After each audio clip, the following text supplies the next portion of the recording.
या निवडणुकीमध्ये 100% ईव्हीएमचा घोटाळा झाला याची मला खात्री आहे. कारण गेले 10-15 वर्ष झालं या मतदारसंघामध्ये मी काम करतोय.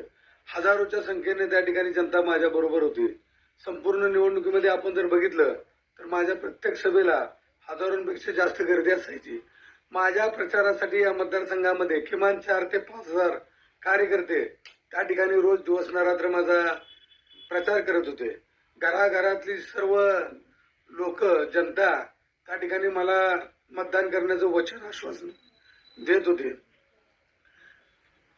परंतु या ठिकाणी जर मतदान बघितलं, मतदानाच्या दिवशी मी ज्या ज्या मतदान केंद्रावर भेटी दिल्या त्या ठिकाणी उत्स्फूर्तपणे लोक सांगायचे की रेल्वे इंजिनलाच आम्ही मतदान करणार आहे. प्रत्येक लोक पुढे येऊन सांगायचे रेल्वे इंजिनला मतदान करणार आहे. आणि जो काल निकाल लागला त्या निकालावर 100% हा निकाल संशयास्पद आहे. कारण ज्या ज्या बूथमध्ये आमचे कार्यकर्ते आहेत, ज्या भागात मी राहतो त्या ठिकाणी देखील मतदान झालं नाही.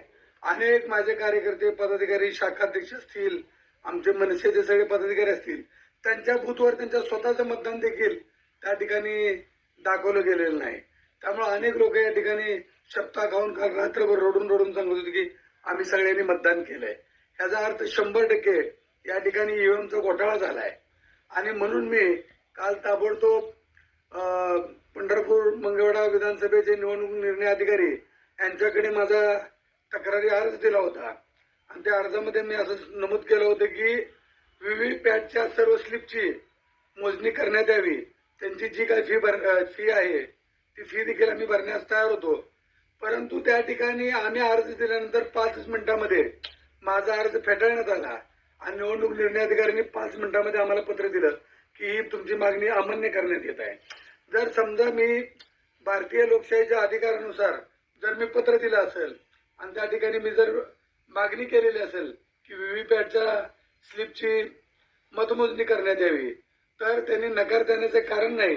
परंतु या ठिकाणी सगळंच मॅनेज आहे हे लक्षात आलं. 100% ईव्हीएमचा घोटाळा आहे. कारण हजारो लोकांचा त्या ठिकाणी मला आशीर्वाद होता. हजारो लोक त्या ठिकाणी रोज उघडपणे माझा प्रचार करत होती. हजारो माता भगिनी माझा प्रचार करत होत्या. माझ्या रॅली असतील, सभा असतील, माननीय राजसाहेब ठाकरेंची सभा असेल, या राजसाहेब ठाकरेंच्या सभेला तर किमान 50,000 लोक उपस्थित होते. मग मला एवढी कमी मतं पडतात कशी? त्या ठिकाणी गेले 15 वर्षामध्ये मी प्रत्येक घरातल्या प्रत्येक माणसाचं त्या ठिकाणी काम केलंय. प्रत्येकाच्या अडीअडचणीला जाऊन गेलोय. कुणाचा दवाखाना असेल, कुणाचा घरातला कुठलाही विषय असेल, प्रत्येक गोष्टीला मी मदत करत गेलेलो आहे. प्रत्येक या मतदारसंघातले प्रत्येक माझी माता भगिनी, माझा वडीलधारी मंडळी, मला त्यांचा भाऊ, त्यांचा मुलगा मानत होते. प्रत्येकाने या ठिकाणी उत्स्फूर्तपणे या निवडणुकीमध्ये माझा प्रचार केला. अनेक भागातून लोकवर्गणी करून त्या ठिकाणी मला निवडणुकीसाठी मदत करण्यात आली होती. मग अशी लोक मला मतदान करणार नाहीत का? हा मला पडलेला प्रश्न आहे. त्यामुळे 100% या ठिकाणी ईव्हीएमचा घोटाळा करून सर्व छोट्या पक्षांना या ठिकाणी संपवण्याचा प्रयत्न या ईव्हीएम घोटाळ्याच्या माध्यमातून केला गेलेला आहे. मग आता तुम्ही काय पुढील भूमिका घेतली? या ठिकाणी पहिली प्रोसेस होती की निवडणूक निर्णय अधिकाऱ्याकडे तक्रारी अर्ज दाखल करणं. आम्ही निवडणूक निर्णय अधिकाऱ्याकडे तक्रारी अर्ज दाखल केला होता. परंतु आमचा तक्रारी अर्ज दाखल करण्यापूर्वीच निवडणूक निर्णय अधिकाऱ्याचं उत्तर तयार होतं. फक्त तिथं गेलो, अर्ज दिला की त्यांनी लगेच ते प्रिंट काढून आमच्या हातात दिले. याचा अर्थ हे सगळं मॅनेज होतं. म्हणून आता त्यांनी आमची मागणी अमान्य केलेली आहे.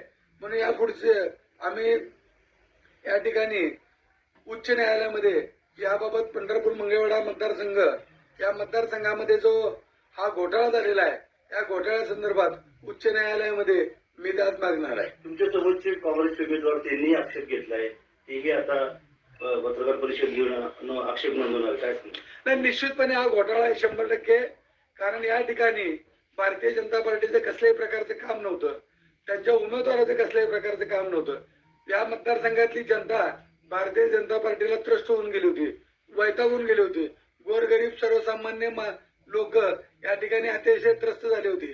आणि एवढ्या अडचणीतनं दिवस काढत असताना भारतीय जनता पार्टीला एवढ्या प्रचंड प्रमाणामध्ये मतदान होतच कसं याचा मला पडलेला प्रश्न आहे. कारण गेले 15 वर्ष झालं मी जनतेत आहे. गेले 3-4 वर्षापासून जनतेच्या प्रत्यक्ष संपर्कात आहे. रोज जनतेच्या माझ्यासमोर प्रतिक्रिया येत होत्या. याच्यावरनं 100% माझी खात्री झाली की हा ईव्हीएम घोटाळा आहे. तुम्ही सगळे एकत्र लढताय का मग तुम्ही न्यायालयामध्ये? ना आता या ठिकाणी मी तर उच्च न्यायालयात जातोय. ज्यांना ज्यांना या बाबतीत ईव्हीएम घोटाळा झाला या बाबतीत शंका आहे त्या सर्वांनी या ठिकाणी उच्च न्यायालयामध्ये सगळ्यांनीच याचिका दाखल करण्यावर दाद मागणं गरजेचं आहे. मी तर उद्याच्या उद्या या ठिकाणी उच्च न्यायालयामध्ये ही याचिका दाखल करणार आहे.